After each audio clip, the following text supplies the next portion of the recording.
आज हम आपके लिए खाटू श्याम जी से जुड़ी एक और सच्ची कहानी लेकर आए हैं, जो कि हमारे ही एक सब्सक्राइबर ने हमें भेजी है। राजस्थान के अलवर में आरती अपनी मम्मी के साथ रहती थी। वह एक छोटे से शहर में एक स्कूल में नौकरी करती थी। उसकी मम्मी की तबीयत ठीक नहीं रहती थी, इसलिए वे घर पर ही रहती थी। कुछ समय पहले उसके पिताजी का देहांत हो चुका था। एक दिन जब वह स्कूल से वापस आई तो उसकी माँ ने बताया कि उसके पिता ने 2 साल पहले उसका रिश्ता जयपुर में पक्का कर दिया था।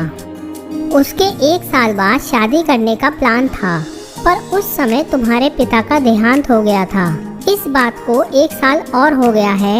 आज जयपुर से उनका फोन आया था और वे पूछ रहे थे कि शादी कब करोगे। लड़के के पिता ने कहा, हम और कब तक इंतजार करेंगे, या तो आप अगले 2 महीनों में शादी करो या हम यह रिश्ता तोड़ देंगे। आरती ने कहा, माँ शादी के लिए पैसा कहाँ से आएगा? सारा पैसा तो पिताजी की बीमारी में लग गया। आप उन्हें शादी के लिए मना कर दो। तब उसकी माँ ने कहा, तेरे पिताजी ने बड़े मन से यह रिश्ता तय किया था। उनकी आखिरी इच्छा भी इसी घर में शादी करवाने की थी। हमें यह शादी करनी ही पड़ेगी। आरती को कुछ समझ नहीं आ रहा था। उसकी रात की नींद उड़ गई थी। वह अपने पिता को याद करके रोने लगी। उसे रोता देख उसकी माँ भी रोने लगी। अगले दिन आरती जब स्कूल पहुंची, वहां उसका मन नहीं लग रहा था। दोपहर को छुट्टी के समय उसने अपनी परेशानी अपनी एक सहेली को बताई, जो कि उसके साथ ही स्कूल में पढ़ाती थी। तब उसने कहा, तू शादी के लिए हाँ कर दे। मैं खाटू श्याम जी की पूजा करती हूँ, उनके लिए व्रत रखती हूँ और मेरे सारे काम बाबा संभाल लेते हैं। तू भी ऐसा ही कर। बाबा का नाम लेकर हाँ कर दे और अपने आप को उनकी शरण में छोड़ दे। जैसे मैं बताऊं उनका व्रत कर, प्रसाद चढ़ा और आज से किसी के आगे रोने की जगह केवल बाबा के सामने अपनी सारी परेशानी रखा कर। वे सब ठीक कर देंगे। इस पर आरती ने कहा, मैंने तो कभी खाटू श्याम जी का नाम भी नहीं लिया, ना मैंने कभी उनकी पूजा की है।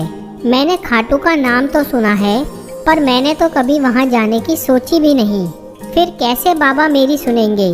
तब उसकी दोस्त ने कहा, यही तो श्याम बाबा का चमत्कार है। वे हारे का सहारा हैं।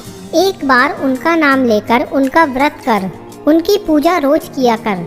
वे तेरा ऐसा सहारा बनेंगे कि तुझे किसी और के सहारे की जरूरत ही नहीं पड़ेगी। और जब मौका मिले तब खाटू भी चले जाना। बाबा को सच्चे दिल से याद कर, वे तुझे दर्शन देने यहीं चले आएंगे। आरती के मन में आस्था की लौ तो उसकी दोस्त ने जला दी थी, पर उसे अब भी विश्वास नहीं हो रहा था। घर आकर उसने सारी बात अपनी माँ को बताई। माँ ने भी उसकी सहेली की बात का समर्थन किया। उसी शाम को उन्होंने मंदिर में श्याम बाबा की फोटो रखी, दीपक जलाया। वे दोनों ने बाबा की पूजा की, साथ ही अपनी सारी परेशानी बाबा के सामने रख दी। आरती को अपने पिता की याद भी आ रही थी। वो रोने लगी।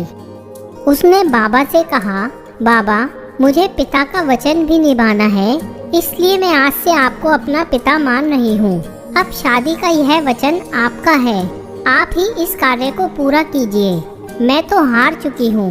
इसी प्रकार श्याम बाबा को याद करते करते दोनों माँ बेटी सो गईं।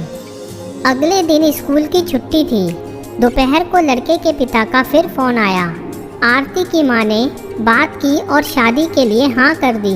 उनकी हाँ सुनकर लड़के के पिता ने कहा, हमें बहुत खुशी हुई। आप शादी की तैयारी करो, हम शादी की तारीख तय करके आपको फ़ोन करेंगे। साथ ही उन्होंने कहा, आप दान दहेज की चिंता ना करें, हमें कुछ नहीं चाहिए। आपके हालात हम जानते हैं, आप पर हम ज़्यादा बोझ नहीं डालेंगे। आरती ने जब यह सब सुना तब उसका खाटू श्याम जी पर विश्वास और बढ़ गया। उसने सोचा, यह सब बाबा की कृपा है।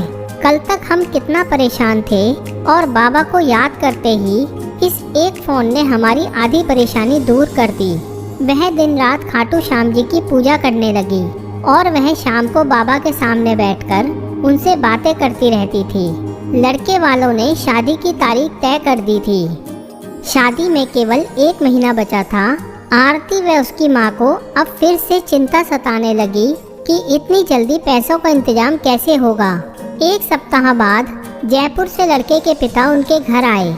उन्होंने आरती की मम्मी से शादी की तैयारी के बारे में पूछा तो उनकी आंखों से आंसू निकल आए और उन्होंने सारी बात लड़के के पिता को बता दी। इस पर उन्होंने कहा, मेरा मन कल से विचलित हो रहा था। मुझे कुछ अंदेशा हो रहा था कि आप शादी को लेकर कुछ परेशान होंगी। तभी उन्होंने अपने बैग से 2 लाख रुपए निकालकर आरती की मम्मी को दिए और कहा, यह आरती के पिताजी ने शादी के लिए मुझे दिए थे और कहा था हम जयपुर आकर ही शादी करेंगे। आप इन पैसों को रखो और सारा इंतजाम हमने अपनी तरफ से कर लिया है। आप कुछ मत करना, बस शादी से 2 दिन पहले आरती व अपने रिश्तेदारों को लेकर जयपुर आ जाना। यह कहकर वे चले गए। आरती व उसकी माँ की आंखों से आंसू बह रहे थे। वे श्याम बाबा के सामने बैठकर रोती रहीं। कुछ दिन बाद आरती की शादी हुई।